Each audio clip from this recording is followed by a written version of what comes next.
Decía Tolstoy que cuando llegara el final de los tiempos y el Todopoderoso nos preguntara qué hicimos para merecer nuestra existencia, todos y a un mismo tiempo señalaríamos un lugar, el ingenioso hidalgo Don Quijote de la Mancha, que tanto vio por los humildes. Y en este espacio de vocación social, pues también tenemos nuestra parte de apoyo divino. También Tlaloc está con la 4T y aquí apoyando a nuestro querido Francisco Pérez Arce. Dicho entonces lo anterior, vamos a platicar de su novela, que además es un novelón. Espérenme un segundo, déjenme sacarlo. Ok. Septiembre. Septiembre se llama, y ya nada más con eso comenzamos a temblar y a imaginarnos al menos una parte que va a constituir esta novela. Y tendríamos que hacernos dos preguntas. ¿Nuestra historia, la historia de nuestra familia, es feliz, es trágica? ¿Nuestra historia, la historia de nuestro país, es feliz, es trágica? Y muy probablemente ustedes estén pensando sí y no al mismo tiempo, y las dos. Como una desviación para ese mismo punto, diré que estaba una señorita, hace muchos años estaba una señorita trabajando en una fotografía, ¿no? Iba la gente, se fotografiaba, y de pronto llegó su tío y le puso una zarandeada, le pegó y ella no sabía. Y le dice el tío, después de pegarle: ¿por qué no me habías dicho que eras la novia del señor Dueñas? Y ella dice: ¿de qué está hablando, tío? No sé de lo que habla. Al día siguiente llegó el tal señor Dueñas, que se había ido a sacar unas fotos el día antes y que por un espejo la había visto, y le dijo: ah, sí, ya es mi novia ella. Ah, usted es. Y se enojó muchísimo, y él la convenció y le dijo: mire, señorita Rosita, no se enoje, acompáñenme al parque. Salieron, dieron una vuelta, y al día siguiente volvió a ir por ella para sacarle al parque. A la segunda vez que salieron al parque, es decir, la segunda vez que ella lo veía a él y la tercera vez que él la veía a ella, le dijo: oiga, ¿no se quiere casar conmigo? Y dijo: sí. Y se casaron y fueron muy felices, y son mis abuelos. Algunos años más tarde él va a fallecer y le va a dejar 6 hijos. Entonces es una historia hermosa y feliz, y es una historia triste también. Eso mismo ocurre con la novela de Francisco Pérez Arce. Por una parte es una novela muy familiar, y ustedes van a tener la impresión de estar de metiches dentro de otra casa y de otro hogar, en realidad 2 hogares donde se están contando todas las intimidades. Y esas intimidades las van a absorber, porque les aseguro, les prometo y lo garantizo, ni siquiera van a recordar el momento en el que le están dando la vuelta a la página. Porque está la argucia, el oficio y la potencia de la pluma de Francisco Pérez Arce, que sabe maniobrar a la perfección todos los elementos que constituyen una novela. Y aquí voy a hacer otra nota a pie de página. Probablemente, si ustedes quieren acercarle a un joven un libro que tenga la armonía perfecta entre descripción, narración, diálogo y acción, esa novela de perfección y armonía es La Isla del Tesoro. Tantos diálogos equilibrados, con tanta descripción, con tanta acción y tanta narración. En ese sentido, como en la mejor tradición de Stevenson, nosotros entramos, no es que leamos, es que nos metemos a la prosa de Francisco Pérez Arce, porque primero, por supuesto, hay muchas pláticas de gente que nos está acompañando, y eso siempre le da velocidad a un texto. Por eso las obras de teatro se van con mucha velocidad, pero no son solamente también diálogos, y además diálogos muy cachetones. Unos además muy candentes, porque es muy bueno para el erotismo, y lo hay y ocurre, y ándele, nada más se van a dar un quemón. Pero lo que quiero decir es que cuando la gente está platicando, ni siquiera se van a dar cuenta, porque ya van a estar allí de metiches. Y entonces, ¿qué pasó? Y luego, pero a veces se detiene para describir un momento, y cuando lo describe lo hace con poesía, lo hace con una mirada nostálgica y de humor negro y al mismo tiempo de buen humor, y además algunos momentos de reflexión filosófica que solamente puede tener una persona que ha vivido mucho y ha vivido cosas tremendas y ha vivido cosas extraordinarias. Ahora, estas son algunas generalidades. Entremos al toro. Y ese toro, como les decía yo, tiene 4 cuernos, ¿no? Entre lo familiar, entre lo de la nación. Y el libro se llama Septiembre. Y sí, por supuesto, abrimos las páginas y estamos allí un 19 de septiembre de 1985. Pero por una parte es cuidadoso con el corazón de la gente, y por otra parte es cruel al respecto de ese momento. Porque yo dije, ese es el día del terremoto. Y ocurre rápido, muy rápido. De hecho, la protagonista está dormida cuando la ciudad sufre y se cae. Y por un momento dices, bueno, no me van a describir. En ese sentido parece ser muy suave para que no te espantes. Pero en realidad va a estar presente el terremoto toda la novela. Y la protagonista que lo padece, una muchachita recién casada llamada Maga, que pierde el marido a la mitad del apenas 19 años tiene, y del sismo ya no está el marido.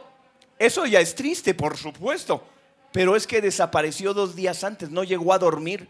La había, signo de interrogación, ¿la había abandonado? Probablemente. ¿Se perdió en el terremoto? Probablemente. Esa duda la va a tener en una angustia muy fuerte, y ustedes pueden, como ella, aprender a no mirar y tratar de salir adelante, o también en algún momento determinado se dice qué es lo que de verdad pasó. Están las 2 puertas abiertas. En cualquiera de los casos, les estoy diciendo, el terremoto dura parcialmente a todo lo largo de la novela, porque se van apareciendo obviamente en el trauma de esta joven mujer, cómo fue que vivió esa tarde, bueno, ese día, esa tarde, los días de trabajo para tratar de escudriñar aquí. Un niño pequeño que fue encontrado solo en una plaza, Cristóbal, y que luego lo agarró su hermana y se lo llevó, y encontrar a la familia. Entonces ya nada más por eso es la historia del país, y es este tremendo tremor del terremoto que nos va acompañando junto, como les decía, pues con la desazón de la muchachita que pierde al hombre que amaba y no sabe qué es más doloroso: pensar si murió sin despedirse debajo de los escombros, o que la abandonó, y la abandonó además en un momento tan horrible. Y mientras tenemos ya a Maga con esas 2, entre personal e histórico, pues no es el único que está así, porque tenemos cruzada la historia de Juan, y la historia de Juan es la historia de la guerra sucia. Es el hijo de un guerrillero, es el hijo de un hombre que en los años 70 se involucró en una guerra por convicción y amor a la lucha y a la justicia, y que era una lucha destinada a la derrota, y no una derrota, sino muchas. Y entonces, obviamente, vemos esa otra herida del país en la familia, porque bueno, el guerrillero va a dar en la cárcel y luego desaparece, como desapareció el marido de Maga, y entonces es otra de esas ausencias que siempre van a doler. Otra de esas ausencias, como por supuesto los chicos de Ayotzinapa, otra vez esas ausencias que nos remontan hace 3000 años, cuando Priamo se hinca a los pies de Aquiles y le besa las manos al asesino de su hijo y le dice: por favor, déjame enterrar a mi hijo. La necesidad humana de, por favor, encontrar los restos. Bueno, ese guerrillero va a desaparecer en algún momento determinado de la vida familiar. Y obviamente, ¿qué le pasa a la mujer? Y obviamente que es hijo de ese guerrillero. Y entonces tenemos a estos 2 jóvenes atravesados por la tormenta del país. Por un lado el terremoto, por otro lado la guerra sucia, y van a chocar uno a otro para agarrarse y aferrarse como 2 náufragos y besarse con muchas ganas y mucho detalle a lo largo del corazón de la novela, que es también la exploración de cada uno de ellos dos sobre el misterio del guerrillero y el misterio del marido perdido, pero que es también el misterio de la guerra sucia y el misterio del proceso que ustedes saben del terremoto va a llevar, con la derrota de las instituciones, a no saber qué hacer, a la organización de la sociedad civil hacia el 88, que son los pasos que llevaron a la construcción de la 4T y la existencia de que el señor presidente Andrés Manuel López Obrador llegara sin violencia, una cosa inusitada. Aquí voy a detener mi carro y le voy a pasar el balón aquí al maestro y luego les voy a leer unos fragmentitos para que se den un quemón. Y viva Tlaloc.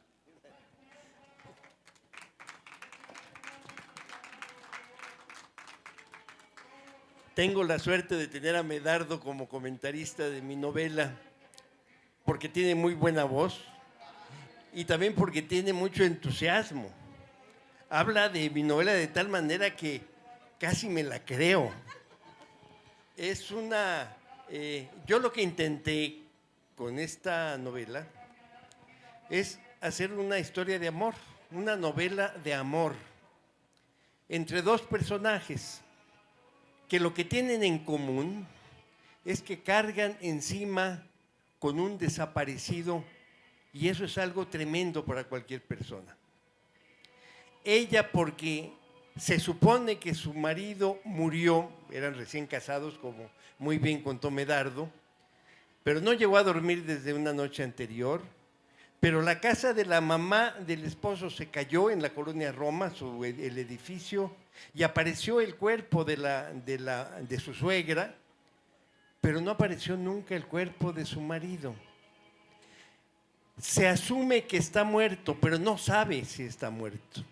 Queda siempre la duda. Ese es el problema de un desaparecido. Es una carga. De hecho, hay una serie de episodios que ella vive en la que gente conocida que no había visto en mucho tiempo de pronto le dice cosas como: oye, acabo de ver a Juan en el metro, su marido. Digo, no se llama Juan, a su marido. Y entonces ella, que asume que está muerto, le dice: no puede ser, porque él murió, mi marido murió en el terremoto. Y la gente que creía haber visto a su marido se siente muy mal, pero de todas maneras siempre queda la duda. Y ella vive con esa duda. Y también él, Juan, el hijo del guerrillero, porque ese guerrillero, que fue preso político, que salió de la cárcel, desapareció de repente. Y se asume que lo agarró la policía política y lo mató, lo desapareció. Pero no lo sabe, nunca vio muerto a su papá. Y por lo tanto queda la duda de si no en realidad su papá se fue otra vez a la guerrilla o de si pasó cualquier otra cosa. Los dos cargan una historia similar, aunque tiene una naturaleza distinta. En un caso es un desaparecido político, el papá de Juan, que era un guerrillero. Y en el otro caso es un desaparecido por una causa, digamos, natural, que es el caso del terremoto. Y eso de alguna manera los une, los acerca, pero hasta cierto punto. Eso mismo que los acerca es algo que también, al final de cuentas, impide que se acerquen suficiente, porque hay allí una molestia, hay un dolor que no acaban de superar. Esa es la historia de amor, pero detrás de eso hay la historia social, digamos, que yo cuento. Por una parte, ¿qué pasó después del terremoto? Y bueno, ustedes saben la historia seguramente. Frente al terremoto, el gobierno fue absolutamente incapaz de responder a esa tragedia y de apoyar y de reaccionar rápidamente para apoyar a los damnificados. Pero en cambio la sociedad sí lo hizo. Sin necesidad del gobierno, la gente se solidarizó, la gente del barrio, los amigos, los parientes, la gente que a lo mejor no conocía a la gente que vivía en una casa que se cayó, de todas maneras se acerca y es solidaria. Mientras que el gobierno es absolutamente incapaz de responder a esa situación, a esa emergencia, la sociedad sí es capaz de resolver. Y eso lo narro, no solo yo, desde luego, hay muchas narraciones muy buenas de lo que sucedió después de los días del terremoto. Pero no solamente la solidaridad del momento, sino que también fue una sacudida que de alguna manera desató una conciencia social y desató una organización social. Los damnificados se organizaron y algunos ya estaban organizados de antes en el movimiento urbano popular y eso lo potenció. Y por lo tanto, detrás de esta historia, de la historia de Maga que perdió a su marido, supuestamente murió en el terremoto, detrás de eso hay todo un contexto social que está transformando a la ciudad y está transformando la conciencia de la gente. Y en el caso de Juan también hay algo parecido, porque si bien él perdió a su padre, la guerra sucia produjo muchos desaparecidos y generó organización y generó protesta. Entonces es una manera de entrarle a un problema, a un tema individual, íntimo, el problema de la pérdida de una gente muy querida y muy cercana que no acaba de asimilarse, y el problema de una sociedad que tampoco acaba de asimilar todo lo que sucedió, ni en el caso del terremoto, ni en el caso de la guerra sucia y otros fenómenos sociales similares de represión del gobierno contra movimientos sociales. Pero detrás de estas dos historias, de las historias personales, detrás de esta historia social, que es como el fondo de toda la novela, hay una vida cotidiana. La gente sigue viviendo, la gente sigue yendo a los restaurantes, sigue viendo a los vecinos, sigue opinando, sigue discutiendo. Y eso está ahí, así es la vida en una ciudad, en una sociedad cualquiera. Hay una tragedia y hay una respuesta, hay una situación política y hay una respuesta, pero también hay una vida cotidiana. Y esa vida cotidiana también hay que contarla. También es lo que realmente da sustento a la historia. No solamente los grandes acontecimientos, los grandes personajes, sino lo que pasa todos los días y lo que la gente opina y lo que la gente va opinando y va cambiando su punto de vista y va, podríamos decir, tomando conciencia de algo que antes no sabía, ¿no? Esta es la historia que yo quiero contar en septiembre y que desde luego tiene momentos, como dice Medardo, eróticos, por supuesto, eso es parte de la vida cotidiana. No puede haber la vida de la sociedad sin relaciones amorosas. Y las relaciones amorosas tienen momentos eróticos y otros que no lo son, ¿no? Otros momentos que no son eróticos, que es la vida normal, la amistad entre una pareja. Y también hay momentos, digamos, de encuentro con otras personas y de buenos encuentros y de amistades que se generan en ciertos contextos y de memoria. El recuerdo del padre de Juan, que tiene que ver con otros personajes que también estuvieron en la cárcel y que también estuvieron en organizaciones guerrilleras y se acuerdan de él, y Juan los busca la memoria. Ese es el otro gran tema de la vida cotidiana, de la vida de la sociedad. No solamente es la política del momento, sino es la memoria. La memoria está presente en todo momento. Entonces es una historia de amor, es una historia política, es una historia de la vida cotidiana, es una historia que trata de ser completa a través del pretexto de dos personajes individuales que tienen una relación de amor entre ellos, que no les voy a decir si finalmente tiene un final feliz de amor o de desamor, de encuentro o de desencuentro, pero tiene sentido lo que yo cuento ahí. Tiene sentido, ha pasado, pasa muchas veces y ojalá que les interese, ojalá que quieran leerla y ojalá que los fragmentos que lea ahora Medardo no los decepcionen. Dos datos rápidos antes de los fragmentos. El primero es que, como platica Paco, está atravesada la novela del paso de otros personajes también muy entrañables. Uno de ellos, por ejemplo, es una muchachita, una prostituta casi niña, afrodescendiente negra, que es amiga del hijo del guerrillero, es amiga de Juan. Y cuando nos enteramos de su historia, ella platica su tragedia con la normalidad de que como es la única vida que conoce, entonces ni siquiera se la toma particularmente trágica. Pues es su vida, ¿no?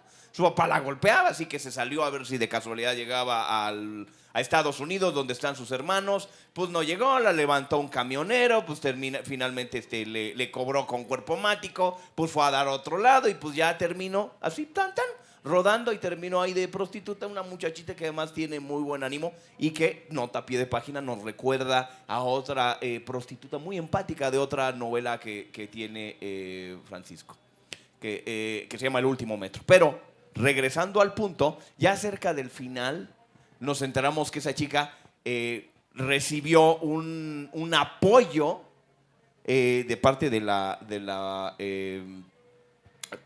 ahí me detengo si no les voy a contar más. Bueno, recibe un apoyo y terminó, sí, yéndose a Estados Unidos, y para cerca del final de la novela trabaja en el Yankee Stadium, o sea, ya que le gustaba el béisbol y sirve para y tenía esa ilusión, sí llegó a Estados Unidos, sí encontró a sus hermanos y pudo salir adelante y está feliz vendiendo hot dogs en el Yankee Stadium. Es solo una hebra de algo que pasa paralelamente. Otra hebra es que hay como eje de enhebrar todo esto un edificio, porque el edificio donde capturan después de un tiroteo al guerrillero es el mismo edificio que años más tarde se va a caer y es donde va a estar la suegra ahí entre los escombros. Ahora sí van los dos fragmentitos. Uno de ellos, por supuesto cercano al corazón del drama de Maga. Pero al fin podría cesar su búsqueda, la búsqueda del marido perdido. No sabes lo importante que es eso. Ahora pienso que hubiera sido mejor encontrarlo, porque entonces te puedes llevar su cuerpo, lo puedes llorar sin esperanza, con toda el alma. Puedes rezarle si quieres, si te queda un pedacito de fe, y soñar que estás en el cielo, y que está en el cielo, y que ahí lo verás un día.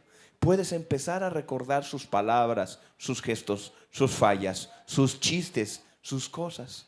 Está muerto. Ya puedes comenzar a acomodar todas las piezas. Ya no falta ninguna. De otro modo, las piezas quedan sueltas, fuera de sitio, con un vacío. Falta el final. Y ahí les va este otro fragmento, un poco más largo, pero absolutamente necesario e imprescindible, porque atraviesa esto que estamos platicando aquí y que platicó el maestro Bartra hace rato y que aquí en la brigada hemos comentado durante mucho tiempo. Ahí está el maestro Oscar de Pablo, que también es un gran experto de cosas como estas. Dice, ¿por qué era tan tremendamente importante hacer la revolución para muchos jóvenes de entonces? Era mejor que ir al cine. Es difícil explicarlo fuera de tiempo. Entonces no era necesario explicarlo, era algo que flotaba en el aire, y aquí algunas personas que tengan más edad podrán recordar, si no esto, lo que decían sus padres al respecto. Simplemente debíamos cambiar al mundo para hacerlo mejor. ¿A quién no le fascina la idea de cambiar el mundo? ¿Quién renunciaría a una posibilidad así? Y ya lo estábamos haciendo, lo teníamos a la vista. No pensábamos que fuera imposible, ni que estuviera tan lejano. Tampoco era algo que pudiera evitarse. Éramos parte de una fuerza histórica, como de una ola que comienza a formarse cerca de la playa. ¿Sabes? Son cosas de época. No se puede simplemente, como manual de historia, decir fueron las masacres de Tlatelolco y del Jueves de Corpus las que provocaron que muchos jóvenes se hicieran guerrilleros. No fue así exactamente. No es que sea falso, pero no es suficiente. ¿Entiendes? Claro que no entiendes. Se explica mejor por lo que pasó antes del 2 de octubre, en los meses de agosto y de septiembre del 68. Tendrías que haber recorrido las calles cantando y repartiendo volantes en los que escribiste lo que te dio la gana, o pintando en los muros frases que tenían mucho sentido, o eso te parecía, y te quedabas enamorado de una frase. y del muro, y de ti mismo, y de otros jóvenes. No solo hombres, también mujeres a los que podías abrazar y besar. A lo mejor acostarte con ellas, o ellas acostarse contigo. Podías invertir el sujeto, porque las cosas, ¿sabes?, habían empezado a cambiar y pensábamos que éramos más libres. Podías acompañar a tu novia a la farmacia a comprar las píldoras anticonceptivas que venían en esos estuches misteriosos con unas flechitas que indicaban los días que debían tomarse. Tendrías que haber leído los libros en las rodillas, sentado en la banqueta. Libros llenos de revoluciones. Gorky, Fusik, Fast, Reed, Simone de Beauvoir, Virginia Woolf. Todo mezclado, como diría Nicolás Guillén. Todo mezclado. Martí, Machado, Miguel Hernández, Pablo Neruda. Todo mezclado. Y hubieras también memorizado frases poéticas y contundentes atribuidas a nuestros héroes favoritos. El agua es más bella despeñándose. La dignidad no se negocia. Mejor morir de pie. O la que quizá fue la frase que marcó la rebelión juvenil de todo el mundo. Prohibido prohibir. Síntesis de todas las demás. Un manifiesto completo contenido en 2 palabras. Prohibido prohibir. Y las frases irreverentes que juntaban rabia y humor. Todas contenidas en una ¡chingue a su madre el presidente! Tendrías que haber oído en un auditorio completo a una pantera negra de la Universidad de California hablar de los veranos ardientes, cuando los negros incendiaron su rabia contra el racismo, destruyeron comercios y automóviles y recorrieron calles repiqueteando la frase hermosa y terrible: "Burn, baby, burn". Tendrías que haber visto junto con cientos de estudiantes películas vietnamitas con las imágenes del tío Ho jugando con niños chiquitos en plena guerra, y a un adolescente mal vestido que llevaba presos a 2 pilotos norteamericanos que le doblaban la estatura. Tenías que haber tomado Santa Clara o La Habana junto con el Che y Camilo, al menos en canciones. Tenías que haber repartido volantes, pintado bardas en Insurgentes con leyendas como "con la OEA o sin la OEA ya ganamos la pelea". Entonces no habrías pedido explicaciones innecesarias. Eras parte de todo esto. ¿Me entiendes? Septiembre. Francisco Pérez Arce. Oye, qué bien lees, hermano. La verdad es que mejora mucho el texto. El texto está bien, ¿no? Pero leído con por Medardo, tiene mucho más peso. Bueno, esa es la novela que escribí, que ahora tiene una nueva edición, Septiembre, que está ahí en venta. Está David, que es el editor, el director de la editorial Itaca. Y bueno, si alguien tiene algún comentario, quiere opinar algo o preguntar, este es el momento.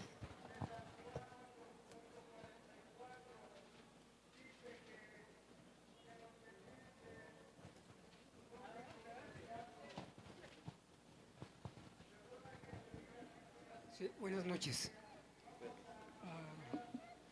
Mi comentario es el siguiente. Mencionabas que tu novela es una novela que tenía o tiene la intención de ser una novela amorosa. Hablar de amor, del amor coloquial, del amor de las familias, de las parejas, etcétera, ¿no? De ciertas cosas que ya mencionaron aquí arriba, ¿no? Sin embargo, da la impresión de que tal vez el plantearlo como una novela amorosa llega a ser un acto fallido, que se transforma en una novela más bien de tipo testimonial, dado que recoge el ambiente objetivo y subjetivo de una de las épocas más incendiarias en la historia del planeta, que fue la década 60, 70, 80, en donde parecía que el mundo se estaba incendiando. Rebeliones juveniles en todas partes del mundo, insurrecciones de todo tipo, enfrentamientos de todo tipo entre las clases y fracciones de clase. Y todo esto nos hacía pensar en algo que Daniel Cohn-Bendit decía al final como síntesis de lo que fue la primavera de mayo en Francia. Decía: le pateamos las espinillas al sistema, pero no lo pudimos tumbar. Algo parecido, guardando los parámetros debidos, sucedió aquí en México. La llamada guerra sucia, que fue una invención, un argentinazo que inventó la prensa, porque allá le llamaban en Argentina guerra sucia y aquí empezó llamándosele guerra secreta, pero todos sabíamos de qué se trataba. Sabíamos que se trataba de una guerra no declarada en contra de un sector de la población, que no era poco. La LC, por ejemplo, llegó a tener 10,000 militantes en todo el país, sin contar bases de apoyo. Son una parte muy importante de toda la población radicalizada del país, miraba con atención este experimento político organizativo. Sin contar también la experiencia agraria de Genaro y sus acercamientos también con el buró político de la LC. O sea, todos estos son procesos muy interesantes que crearon esa atmósfera que no es tan fácil entender hoy. Hoy la generación de cristal se queja de que los reprimen, de que los ofenden, de que no los dejan ser. No conocieron aquella época, en donde en 1968 el circular por las calles de la Ciudad de México con el pelo largo y con ropa psicodélica te podía exponer una madriza. Había gente que no eran ultraderechistas ni eran fanáticos católicos, simplemente era gente que se reclamaba como gente decente y que para él un hippie era un tipo peligroso, en donde las autoridades declaraban que una reunión en la calle de más de 5 jóvenes era una reunión peligrosa y que había que llevar a esos jóvenes a la cárcel. Era peligroso ser joven en aquella época y era peligroso reunirse en grupos de más de 5. O sea, todo esto lo menciono para evidenciar que ciertamente era una atmósfera difícil de entender, porque fue una situación que a nivel mundial fue incluso muy especial. Gracias. Bueno, gracias a ti por el comentario. Ah, sí, por favor.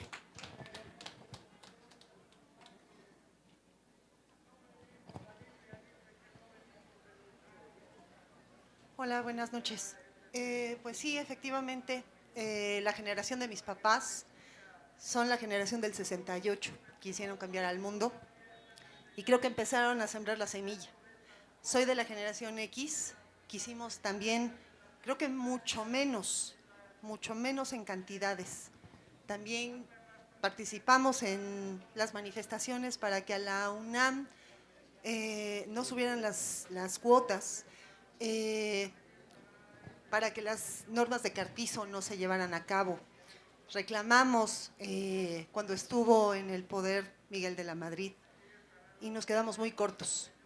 En este momento la generación de cristal, yo creo que son cristales que han cortado muchas barreras y sobre todo las chavas de la generación de cristal. Tenemos una ley Olimpia, podemos caminar en las calles y ya no es tan fácil que nos agarren el trasero. Y tenemos voz y voto y tenemos a una mujer presidenta. ¿Quiénes son las verdaderas generaciones de cristal? ¡Viva la generación de cristal! ¡Viva! ¿Alguien más quiere opinar o preguntar? Bueno, muchas gracias a las dos intervenciones. Desde luego son puntos de vista muy respetables. Comparto completamente lo que expuso la compañera. Hay momentos históricos, no hay un mérito de una generación por encima de otra, no hay una generación más arrojada que otra, son momentos distintos y son acumulativos. No hubiera existido el CEU si no existiera el 68 y el CNH, y no hubiera existido, no estuviéramos hoy a Claudia Sheinbaum de presidente si no hubiera habido el 68 y después el 85-86 con el movimiento del CEU y luego con el movimiento obrero o antes con el movimiento obrero y después con el movimiento campesino y después con el movimiento indígena a partir de 1994. Son la suma de todos esos movimientos sociales van produciendo cosas inesperadas. Ahora, yo lo que escribí es una novela, no un libro de historia, que sí escribí, por cierto, un libro de crónica que se llama Caramba y Zamba la Cosa, no sé si esté ahí también, en donde intento contar el 68, pero ahí sí sin novela y sin ficción. Contar, hacer la crónica de qué fue el 68, por qué empezó, por qué siguió y qué estaba pasando en el resto del mundo. Pero es un libro de crónica o de historia.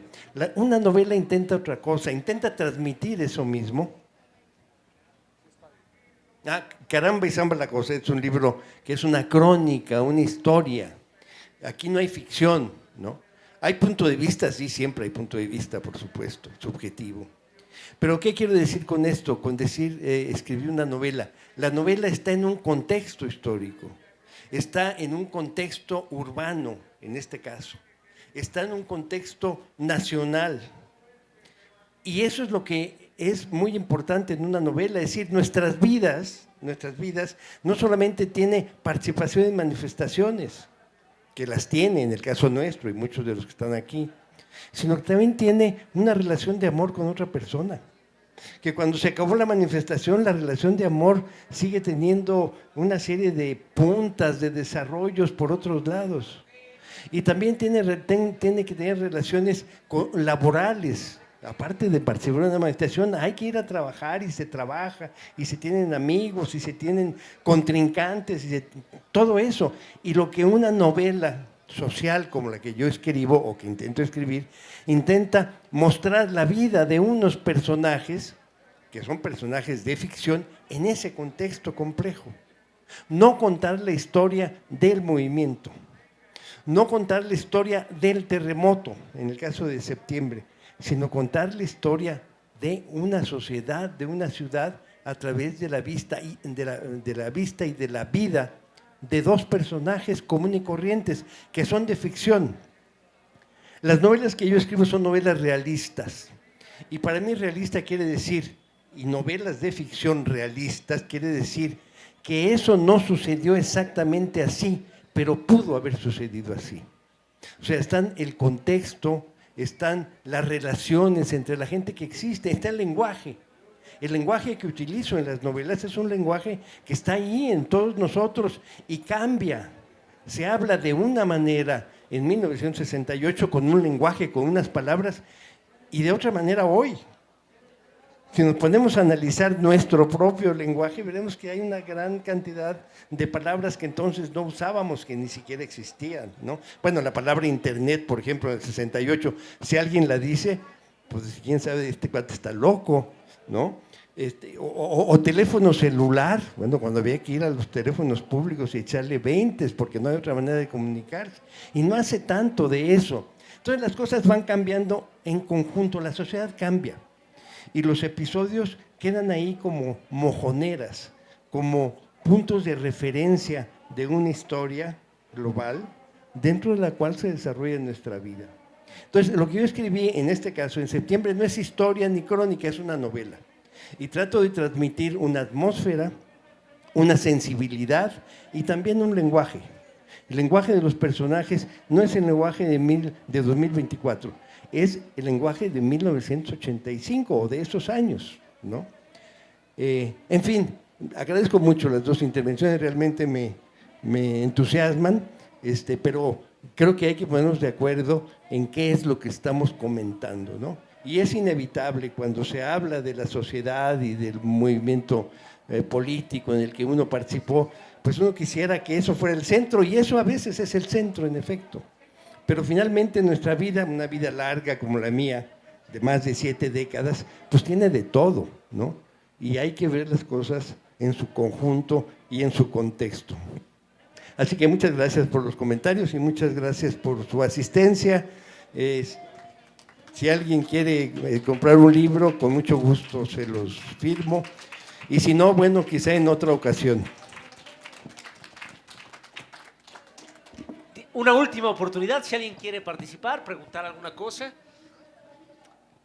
Bueno, yo nada más quiero comentar que el proyecto editorial de la editorial Ítaca es muy completo y tiene muchas cosas, narrativa, historia, análisis político. Échenle un ojo a su catálogo porque es una editorial de izquierda insustituible, ¿no? Ocupa un lugar único en el panorama editorial mexicano. Y pues los invito a que le echen un ojo ahora que están aquí. Y mil gracias. Creo que ahora están más baratos. ¿Cuánto valen los libros? 100 pesos cada uno. 100 pesos. 2 por 200. Por tratarse de ustedes, 2 por 200. Ok. Bueno, muchas gracias.